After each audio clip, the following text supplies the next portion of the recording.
श्री चौहान साहब, श्री लालचंद जी, महिला मोर्चा की अध्यक्ष पांडे जी, यादव साहब और सभी अंबेडकर युवा सभा के पदाधिकारीगण, मेरे सहयोगी साथियों, चूँकि आज का दिन बाबा साहब की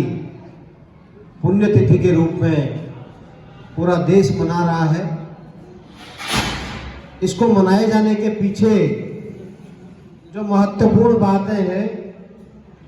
कि एक गरीब तबके में पैदा हुआ व्यक्ति कैसे धीरे धीरे करके विषम परिस्थितियों के बावजूद भी इस भारतवर्ष में मेहनत, लगन और संघर्षों के बीच जो उन्होंने झेला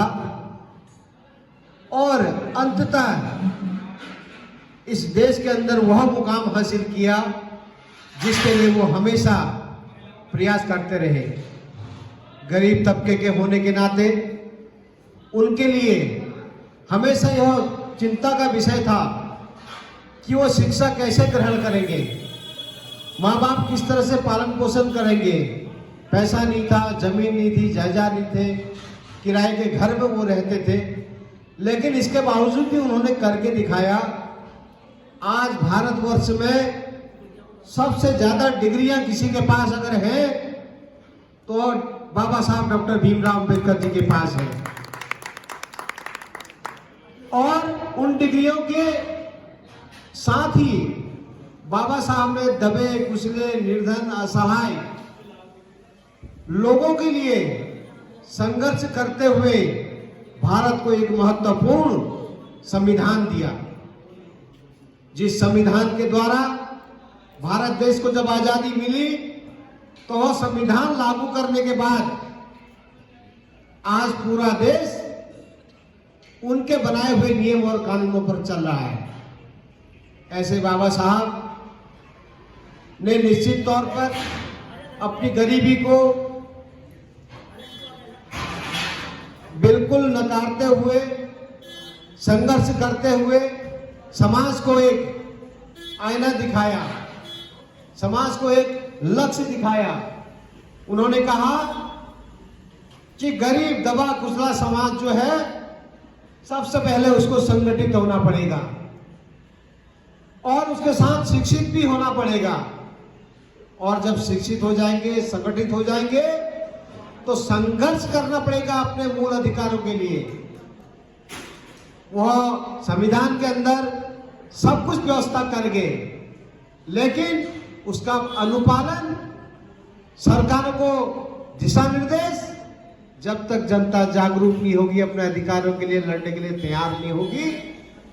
बाबा साहब के सपनों को अधूरा छोड़ा जाएगा। इसलिए मेरा आज की सभा में बाबा साहब डॉक्टर भीमराव अंबेडकर जी को श्रद्धांजलि अर्पित करते हुए आप सभी से आग्रह करूंगा कि आने वाले समय में आप अपने मौलिक अधिकारों की लड़ाई स्वयं लड़िए और अपने बच्चों को चाहे कुछ भी करना पड़े, शिक्षा जरूर ग्रहण कराइए, और जिस दिन वो शिक्षित हो जाएंगे, अपने पांव में खड़े हो जाएंगे, आपको भी मदद करेंगे, समाज को भी मदद करेंगे और इस देश को भी मदद करेंगे। यही मेरी अभिलाषा है और यही बाबा साहब का सपना था। तो इसी सब को लेकर के मैं आप सभी को मौजूद इस अंबेडकर पार्क में धन्यवाद करना चाहता हूँ। खास तौर पर हमारे जो युवा सभा के हैं मुकेश जी, उन्होंने दूरभाष पे मुझे बताया कि एक कार्यक्रम हमने आज बाबा साहब के पुण्यतिथि के अवसर पर लगाया है, तो मैंने कहा बहुत जरूरी, मैं हल्द्वानी हूँ, जरूर आऊँगा। इसी बहाने पवन जी से भेंट हो जाएगी और हमारे अध्यक्ष जी से। बाकी आपसे एक चीज कहना चाहूँगा, संगठन आपका तभी मजबूत होगा जब आपका नेता नेतृत्व करेगा, और आपका नेता तभी नेतृत्व करेगा जब उसको आप भर भर के वोट देंगे, और अगर वोट डालने ही नहीं जाएंगे तो फिर कोई कुछ नहीं कर पाएगा आप सभी के लिए। इसी निवेदन के साथ आज बाबा साहब को पुनः सच्ची श्रद्धांजलि अर्पित करते हुए बहुत बहुत नमन करते हैं। धन्यवाद।